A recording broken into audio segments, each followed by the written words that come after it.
Welcome to the Venly Expert Talks, where we aim to inspire Web3 builders with great stories from great minds. I'm your host, Alexandra Ahrens, and I'd like to remind you that you can always reach out to us on Twitter, Discord, or LinkedIn with ideas for the podcast and questions for our guests. Welcome to episode 31 of the Venly Expert Talks. Today I'm joined by Angel Puig, Creative Director to Diamond Handbag Club. And today we're going to be talking about onboarding women and Gen Z to the new digital Web3 luxury world. A little bit differently today, we also have Emily Schmidt with us, who is also a part of the Venly team. She is very excited about our guest and the company and is also asking some questions. Hey, everyone. Yeah, so thank you both for joining me. Thank you for inviting me. Yeah. Great. So then, Angel, if we can start out with your background, however far back you want to start in your life, and then kind of lead us up to where we are now. Yeah. So I was a tech founder, but before that, I actually studied fashion design. So yeah, that was my background. I studied fashion design in London. I couldn't finish or paying off my student loan, so I came back to Vancouver.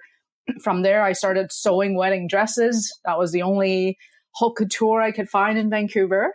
And from there, I met a lot of brides creating their custom gown and actually created my first startup related to wedding planning. And from then it was 3 different startups of 2-sided marketplaces where I would connect brides with vendor like an Airbnb, patients with clinical trials, and then luxury handbag collectors from around the world. And last year I got into Web3 and NFTs. Okay. So in the blockchain NFT space, relatively new. Yeah, it's been about a year for me. Mm-hmm. Okay, I mean that is a long time in the space. If we're going to be honest, though, it feels like a long time. Yeah. Awesome. So, can you just start out maybe by giving us a boilerplate of diamond handbags? Ooh, we are still figuring that out, actually. But I could test out this current version. So we are. It's better as a story, but okay, then give us a short story here. Sure, yeah. So last year when I met my co-founder Tiffany Black, she was from Pinterest, and I'm still figuring out what my career should be. I was having my midlife crisis. What should I do with my life? I'm no longer challenged when I'm working on a Web2 project. And she really encouraged me to get into Web3 and NFT and said it would be perfect for me. You know, it's both creative and analytical and really challenging because you're dealing with a lot of new networks and blockchain. And there's so much more technical constraint when it comes to building on Web3. So with her persuasive career guidance, I dived right into Web3 and I called Mack Flavelle, who was your guest last episode, and said, hey, you are the OG of everything. I've known him for many years. So I saw him, basically creating this idea from scratch. And so I said, when it comes to NFT, you're the guy to talk to. So I connected with him, talked about it, and he said, you need to join us. And so I, became a product person with him on Big Head Club. But in addition to that, I noticed that there was not a lot of representation for women, not only as a staff member, as talent, but also things to buy. I was browsing online trying to buy NFT that would resonate with me as my tuition. Everybody advised me, if you want to learn NFT and Web3, it's about diving in. It's about researching, going into the Discord and understanding the NFT that you're buying. So from there, I was just trying to buy something. And all I saw were these animals, and I just wasn't resonating with it. And when I could join the Discord, I also wasn't resonating to the communities that would be there chatting. So that's when Tiffany and I talked about it and said, what would we want, as Web2 tech women coming into the space learning? So we thought, and at that point I was running banisland.com, which was the two-sided marketplace for people to talk and trade and buy their luxury handbags. So we thought, what if it was a digital collection, a digital brand for these luxury handbags where women like us no longer have to fly to Paris to try to get the Birkin or Chanel, and we can just trade digitally and there's no issues about counterfeit bags, right? So it was coming from a problem solving situation where we were feeling the pains when we were trading handbags. What if it was digitalized? What if there wasn't any more material waste? There were no actual leather use anymore, and we could still have the fun and joy of hunting and trading without all of those shipping waste.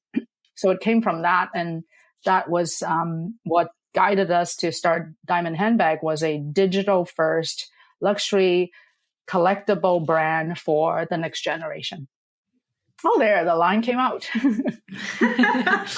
There, cool. Glad we could help you out with that. But no, that's perfect. Thank you. That's really cool. Yeah, and I was reading through your blog on your site, and I noticed that you're a mom to 2 young kids, so am I. And I see that they helped you design some of your handbags, and they came up with some interesting stuff. Did you end up actually using any of those designs? Yes.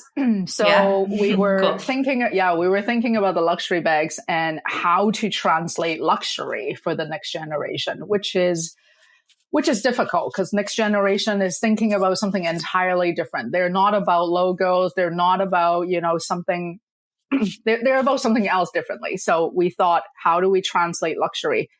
And then as I was sketching, pulling out my sketchbook after many years of not using it and drawing all these bags, my 2 little girls came and joined me and they started sketching as well. And the eldest one did the dragon. She's all about animals right now. And then the youngest one was drawing, silly things, and she's always silly and sassy. So she was drawing bananas, cherries, all these fruits. And then she just kept telling, at first I thought banana and luxury do not mix. It's not even an expensive fruit. And at first I was like, no, we can't do that. There's banana. And then she said, why not? Banana is the perfect handle, right? And she was holding it up like the banana phone. And then I thought, you're right. Why not? Why not, mommy? It's a digital bag. There is no more physical limitation. That is what we're about. That was the mission, that we no longer have to worry about shipping a bag and whether it things, whether it even hold up anything. Like physics is irrelevant in this case. So I thought, you're right. The imagination holds. Banana stays, and banana handle actually ended up in our collection. And now it's actually one of the more popular iconic design because it fits the apes really well. And I did not, no credits to me, did not come up with that one. So cool. Is that kind of how you're planning on getting people excited about collecting something that's purely virtual, kind of making it a more interesting experience that you couldn't get with a physical handbag? Mm-hmm. Yeah, because a lot of my friends are not in Web3 yet, and they would ask me at birthday parties, I saw you're in NFT and Web3 now. It's not an actual bag, right? That's almost the first question. And they would say, why do I want this thing that I keep hearing about, this NFT? It's a JPEG. What file format is it? Right. And so in addition to but to counter your functionality of having a handbag in real life, this digital handbag is a collectible. It's a piece of art that you could put on the wall. It's it does not hold stuff. So my friends would all say, then why do I want this JPEG for a handbag other than a piece of beautiful art, of course? And then that's when the creative imagination come. And that's usually where I explain the decentralization of Web3 and then totally lose them at the party. And then I would dial it back going, okay, that's not working. maybe it's about creativity again. So what if it was a dragon that breathes fire and truly show how moody you are today? What if it was a banana that peels itself and ripen? Because now it could be dynamic and much more interesting as a way to express yourself. And then that started to land and people understood that and go, of course, if it's not a handbag, it could move, it could dance, it could have a song behind it. I get it now. So we noticed people started to get the dynamic expression as a digital thing. Cool. Yeah. And I know that initially the Diamond Handbag Club allowed people to create and design their own. So can you talk a little bit more about this and why you've chosen now to kind of go in a different direction? Mm-hmm. Yeah, it was quite a journey. We started off, like I said, with Tiffany, thinking about how to bring what we love as a Web2 tech person in here. We truly created a drop that is what we wanted. So when we walked in, we thought, okay, so it's not quite an animal PFP profile pic. It's a object of desire. Then it was the fact that it was really stressful trying to grind out this allow list, trying to get this NFT only to get that one that we didn't want, right? So I thought we were both product people from Web2. We thought, oh, that's insane. We're talking about user journey, talk about, a crappy onboarding. So we thought, what if you can actually customize this, right? And one of Tiffany's best friend, Christine, who also joined us on the Diamond Handbag team, she currently deals with the VIP program at Breitling. And she was, ex-Cartier and IWC. So she really knew the VIP customers for a luxury watch industry. And she was telling us it's all about customization because it's really tough for a watch company to create a different face or dial for even a $100,000 watch, right? Because it changes everything when it comes to manufacturing. So when it comes to a physical good, it's with a lot of constraint to offer customization. So, it's impossible. And every VIP customer walks in wanting their rose gold with a purple dial, and it's impossible.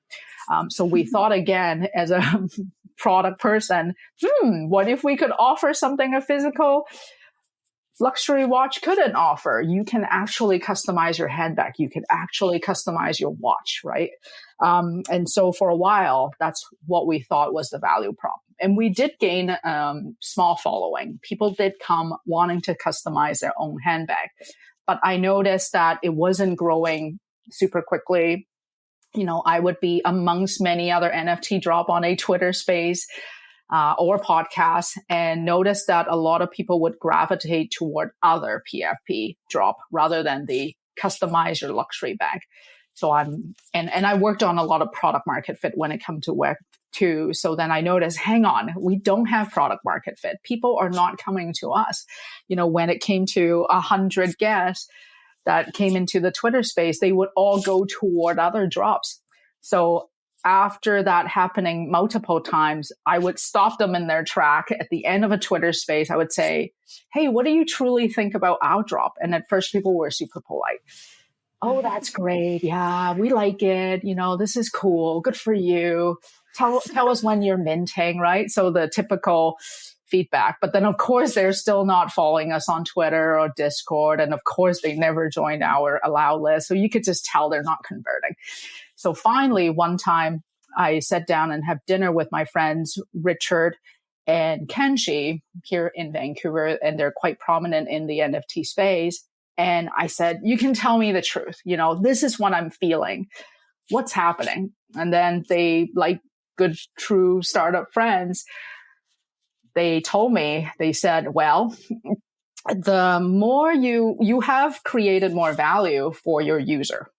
People are able to come in and create what they want. But what you've done is decrease value for the project because now essentially most of the user are able to get what they want. So you've basically changed the dynamic of supply and demand, right? Now you're going to lose a lot of secondary pressure because there's not a lot of people yearning for something else that they didn't get. So then, as of course, this talk was much longer than I summarized, but that's when I realized, oh, dang, like I was way too focused on delivering value for the user.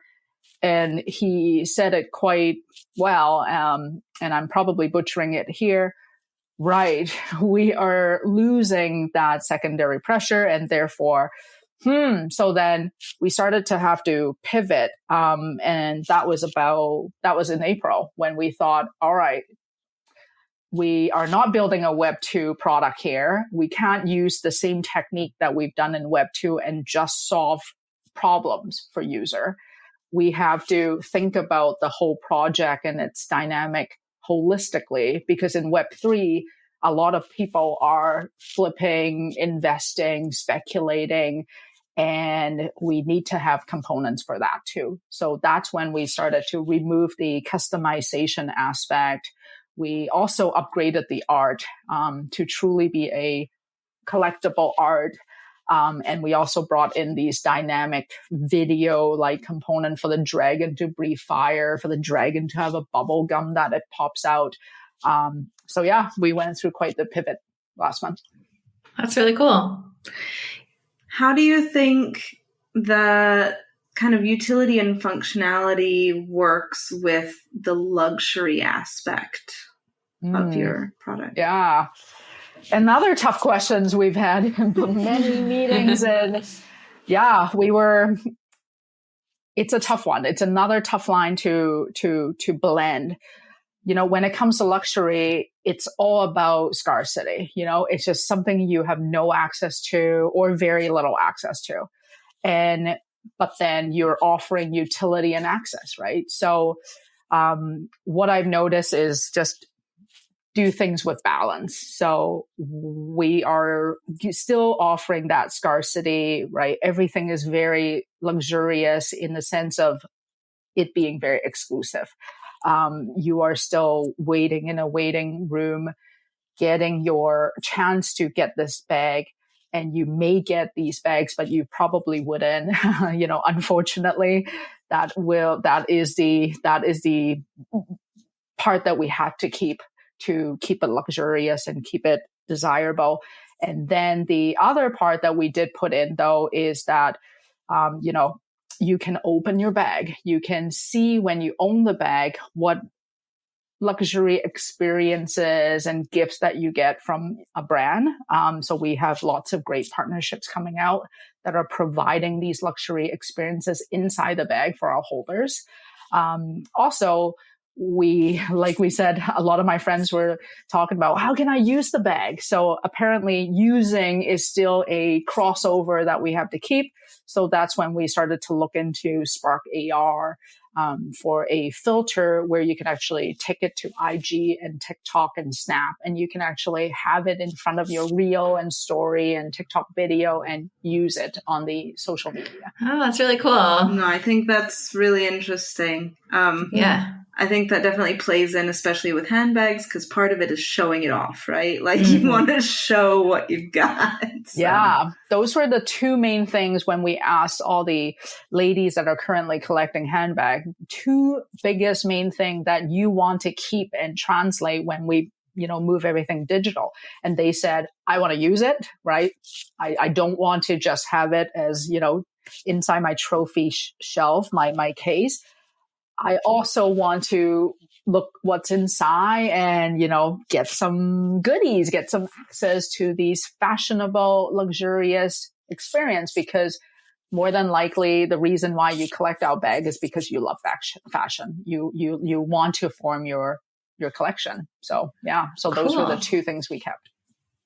Cool. And speaking of fashion, are you planning to move forward with maybe other fashion luxury items? Do you have any other long-term vision, like shoes or jewelry or scarves, watches? I know you mentioned as well. Mm-hmm. Yeah, we started out, wanting to tackle handbags because that's what Tiffany and I really love, and that's how we met. However, when it comes to luxury, when it comes to our manifesto of, having this digital expression of self, we do believe that it's also everything else that you can express yourself with. It could even be a helmet. It could be a watch. It could be anything now that a next generation want to use to self-express. Cool. And now can you actually explain what a diamond hand is? Yeah. So it's a slang that I kept hearing when I started getting into this Web3 space. And it described an investor that isn't the opposite of paper hand. And they don't let go or sell based on panic. They hold long, and during any crypto crash that we might be experiencing, they are still holding and they still believe. And we really believe that we are diamond hands ourselves. I haven't sold a single NFT. I kept everything I bought, and it's the passion of collecting. Cool. And I assume that fits in with how you named the Yes, yeah. project as well. Yeah, okay. Yes. I would assume so. Yeah, that was actually a name that Tiffany came up with. And, we're both diamond hands ourselves. Like I said, we, hold and invest into, bags and NFT and all of these things. And when we were coming up with this community or women that we would like to onboard and bring to the metaverse, we thought, that would be the crew. So that's when we thought that would be an appropriate name to name our handbag. And then, of course, a little punniness between handbag and diamond hand. Yeah. So we thought it works perfectly. I like it. Thank you. Obviously, you touched on this a little bit already with kind of the journey of how you chose handbags, but what was it really like starting up this project in a space that's typically dominated by men? Yeah, I mean, luckily, I've had that experience building in Web2, 15 years ago. I was also the only female on stage pitching to VC. So that hasn't been new, and I'm used to it.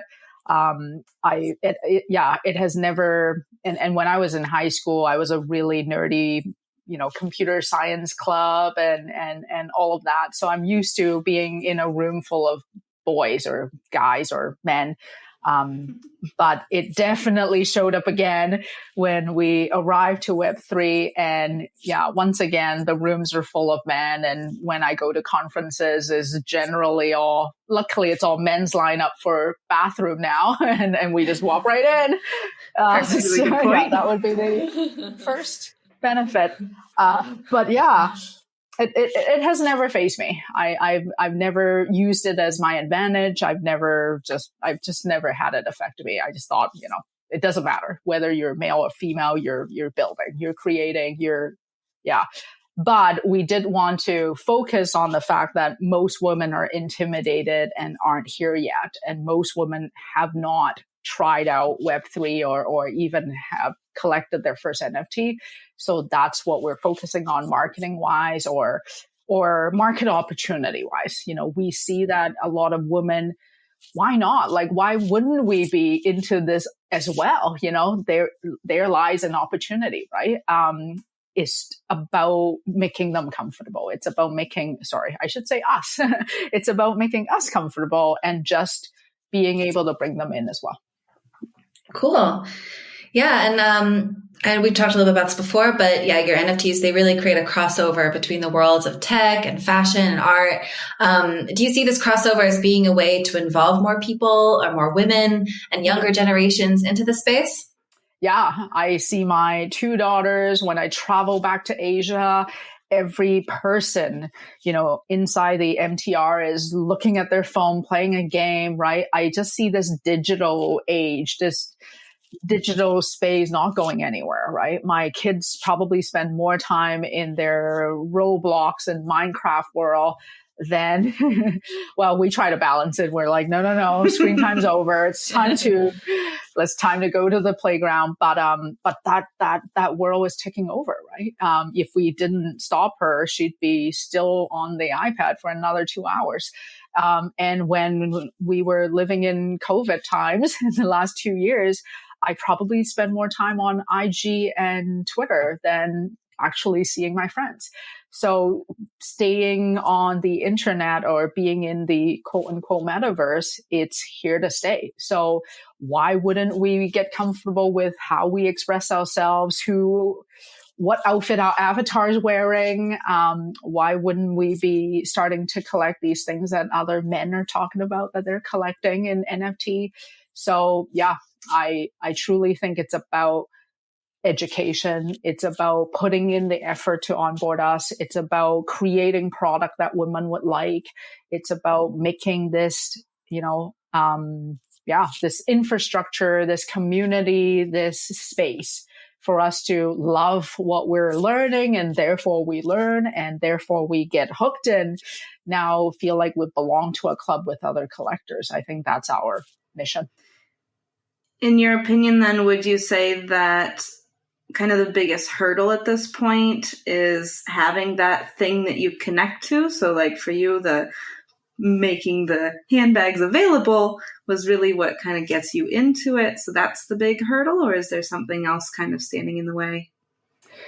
There's probably a multitude of things standing in the way when it comes to a new generation, generational shift almost. But at first, when I had resistance to Web3 and NFT, and I did, Tiffany took months and months to get me on board. She was sending me daily Coinbase update on, how the NFT value were going up, how Bitcoin and other coins were going up. And at that point, I was still collecting and buying and trading my Birkin and Chanel bags. And of course, being, number nerds ourselves, she would send me resale value and I would send her resale value when it comes to our handbags.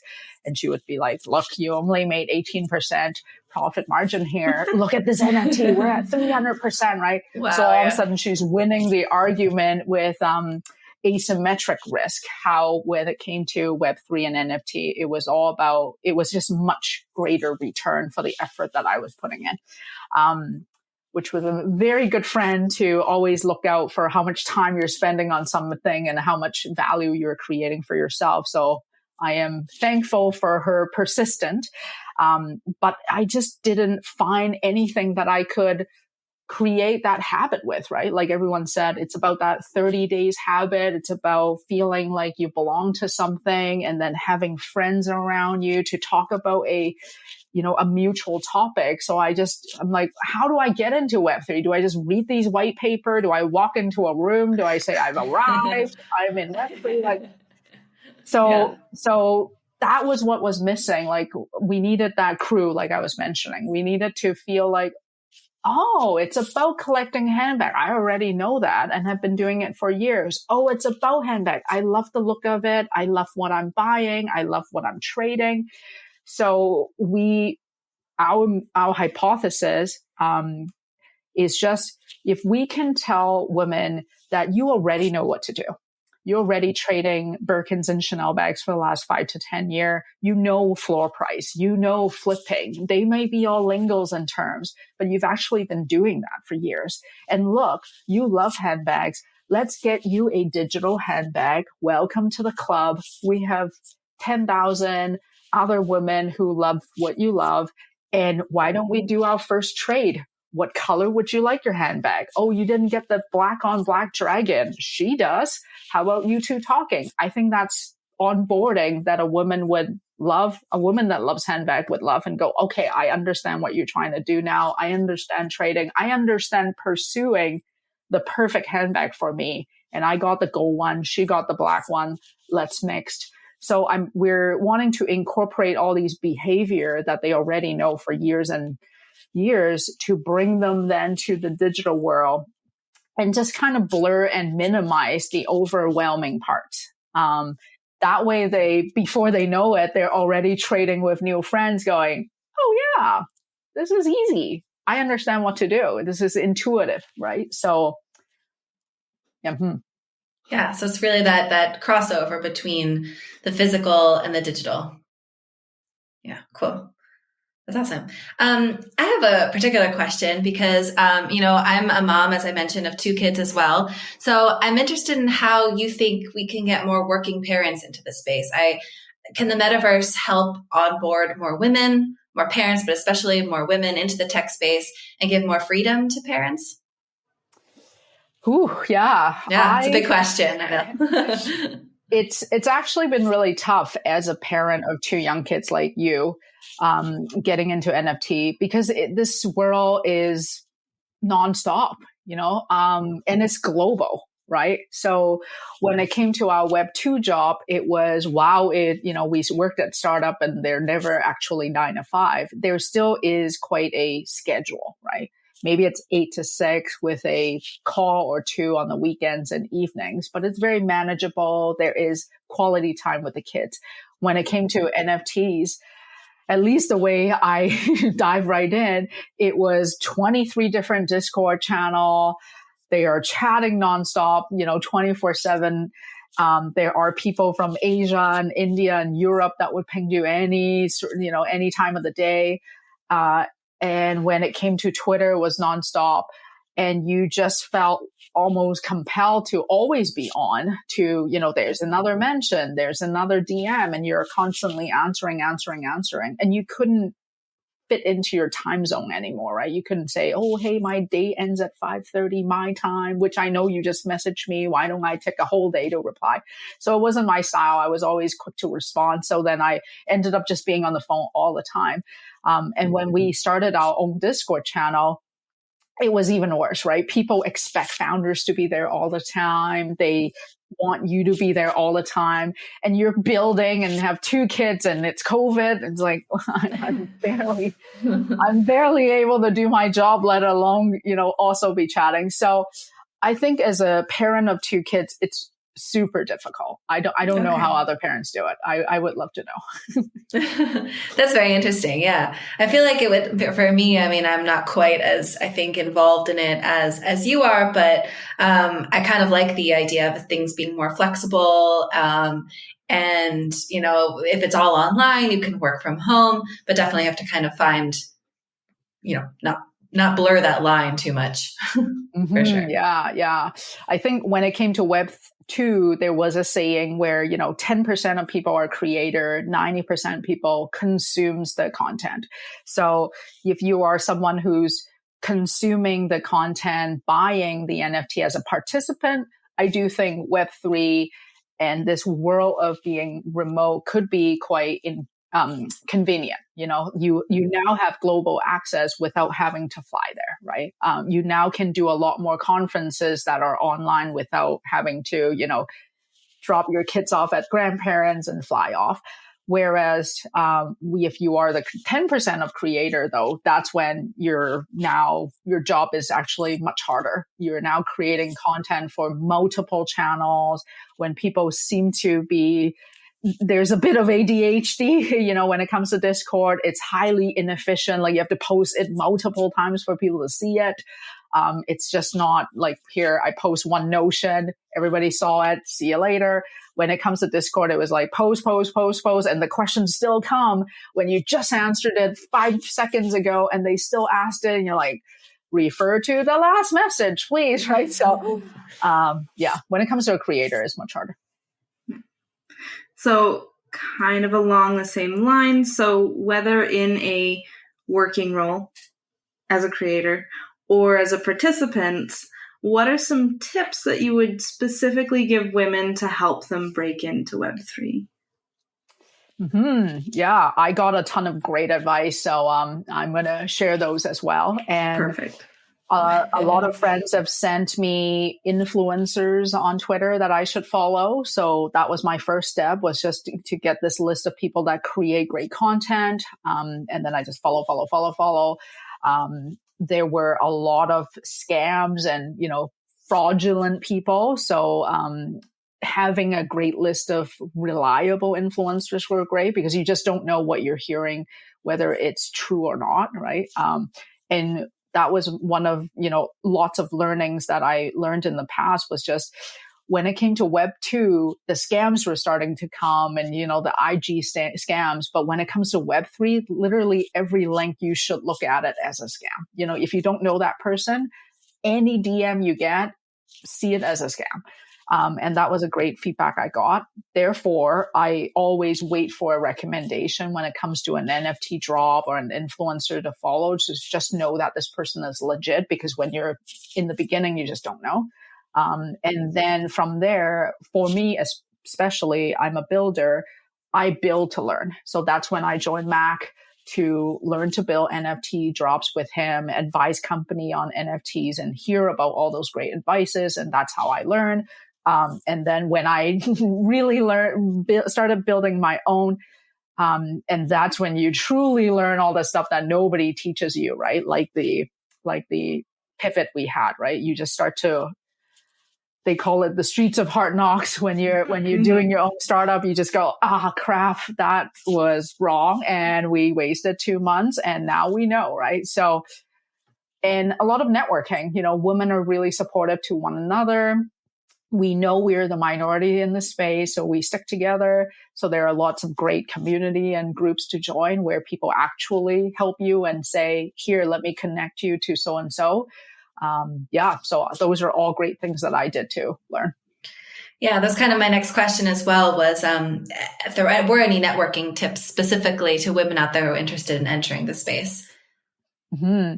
Yeah, so I joined all these, WhatsApp and Telegram and LinkedIn group that specifically focused on women and Web3 and other metaverses as well. And I just see, when I see a like-minded person, I connect with them, I DM them for a quick chat, I offer value immediately. That was a networking tip that I got, even just on the Web2 side, was always to offer value rather than, ask for an intro and then ask for something else, right? So I brought that same thing here, is to just offer value first. And then, if the right time comes or if that's mutually beneficial, you ask for what can help your project as well, which worked out great because everyone is in this space trying to get someplace, trying to, launch their product or get to know a project that's worth investing. So everybody needs something here, right? So it's easy to offer value in the beginning. And then once you've offered a lot of value and people start to get to know you based on the value you provide, then people start to help you as well. So I also noticed that a lot here. Good. Moving back into the luxury aspect of this discussion. So obviously your main focus is mostly on like collectibles, specifically through Diamond Handbag. Would you say that exclusivity that you found is important for your project is universally important across NFTs? Is that something more specific to collectible or PFP type NFTs? Mm-hmm. Yeah. So one of our advisors, Laura Edwards, she actually took the Supreme playbook and launched Yeezys with Adidas. So I basically learned my scarcity playbook from her. This is how you introduce a product, right? When it came to Adidas, they were just doing sneakers, right? And then all of a sudden, there are these very hard to get sneakers. And all of a sudden there's this cultural shift of sneakers are now collectible. So obviously I'm simplifying things here. There are much more intricate techniques and strategy involved, but main foundational behavior change is just, it's not available, right? Yesterday, we can all buy sneakers at Foot Locker. Today, there's a lineup and this one sneaker, there is only one. And then all of a sudden, people and their minds change, right? So, and I would see that same technique from all the luxury handbags as well. Now there are all these price increases. Now there are limits. Last year, I get to buy any Chanel I want. Today, there's a 2 bag a year quota on Chanel. So no matter where you are, how important you are, VIP status or not, you can only buy 2 Chanel Classic Flap a year. And all of a sudden that changed everything. In my Chanel group on Facebook, everyone's talking about, oh, we must all buy now. We call it panic buying, but basically anytime the rule change and it's always tightening more and more and more and more, people panic buy. And then all of a sudden the demand goes up, the supply goes down, and you have this shift. So yeah, we're bringing that same behavior here where specifically our luxury collectible NFT is even more scarce than a 10K PFP drop where there's 10,000, right? And we are using that same technique where we're going to look at how many people wanting this particular bag, how much is the, supply and demand ratio on this particular collection, and then we adjust accordingly. So, but to answer your question, even a typical 10,000 PFP drop use the same, mechanism. There are within the 10,000 drop, there are legendary, there are epic, there are rare, right? So they're introducing rarity inside the 10,000. So you may not end up wanting all the common one, of course. It's like the Pokemon card that you chuck away when you receive them, but you really want the hologram ones that are epic and legendary and rare. And those are what's going to drive the value of the project up. Right. Definitely. Yeah. And then I know we talked a little bit about this before, but is your idea of this designer luxury exclusive experience a really great way to get women involved and interested in NFTs? I think so. I mean, we're here to explore. We will find out in a few months when we come back to this episode and tell you the results. Mm-hmm. But yeah, I really believe it. I really think that, I mean, I've been collecting Chanel bags and Hermes bags for quite a few years now. And we have, 10,000 women in our Ban Island community for real handbag trading. So I've gotten to know our crew for multiple years, and we just think alike. Like they are just like me, right? And if I took a year, I mean, I've built 6 or 7 NFT project now, and also working on my own. So it's been an eventful year. An average person probably will not take a year to get into NFT, but if they think like me, this is it. This is what they will. It may not replace it. Like I still love my physical handbag, and you guys can still see them behind me. It's not a replacement. It's not a replacement. It's a supplement in addition to it, right? You then trade handbags for your online life, in your digital life, when you're hanging out on IG, when you're hanging out on TikTok, when you're sharing content of your 3-second TikTok kitchen dance video. Now there's a handbag to do it with. Yeah. So I really think so. Great. To kind of piggyback off that, can I ask maybe how has the reception been? Have you kind of talk to your Facebook ladies and seen what they think about your NFT project?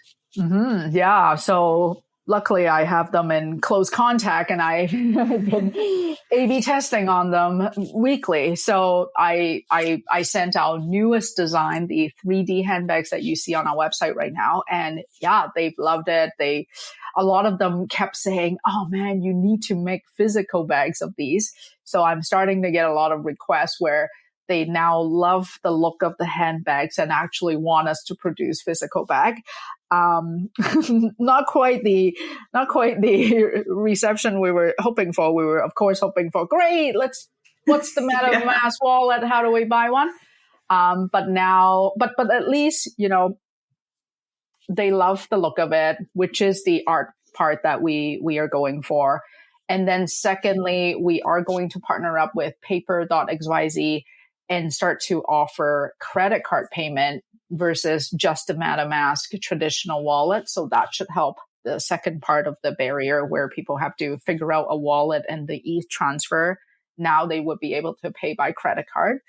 And then thirdly, once they own a bag and start trading, I think things will just come native to them. They will just understand, oh, this is exactly the same as before.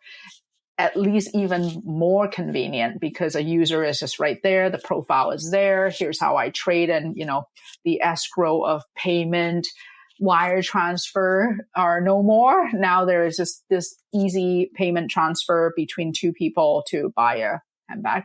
So I think people will start to notice it's not as scary as they thought. All right, cool. Yeah. And when will be your next drop? Do you have a plan? Oh, yeah, not quite yet. We have some big partnerships that are coming in. So we really want to land those first. And then we are going to wait for the climate to change a little. There's a bit of a bear market happening. So we just want to kind of ride the wave and, get to, maybe end of summer or middle of summer. We're watching. I mean, our drop is ready to go. We're just waiting for the right time and the right partnership to announce before we kick off the project. All right. Well, please let us know. Absolutely. Yeah. Cool. So that's kind of going to wrap us up. Do you have anything to plug specifically? Obviously, you've got your launch coming, but we just heard about that. So anything else? Oh, one more. Yeah. Actually, the owners of the NFT owners will eventually have their some of the IP rights on the handbags. And we're looking into creating a physical line. So we're hoping to launch the NFT drop, and then each of the owner would actually be able to stake their design. From there, we will launch a physical handbag drop, and your design that you own could very well be on our store and be selling. And then you would actually get a royalty from the bags. But all in future development and proper announcements to come. But those were probably the plug that we have yet to talk about. Okay, no, great. That's perfect. I love the maybe tiny little bit of alpha leak going on there. Behind the scene, cooking up. Yeah. That's great. And then my last question, who should we have on Venly Expert Talks next? Yeah, I think it would be James from paper.xyz. Not only are we working with him on the credit card offering, but he's building an amazing platform that I think will really help NFT, go mainstream, being able to buy it with a credit card. Okay. Awesome. Perfect. Great. Well, then, thank you so much for your time and telling us all about this, getting us excited for onboarding women into the space. Yeah, absolutely. Thank you. Awesome. Thank you for having me. So exciting.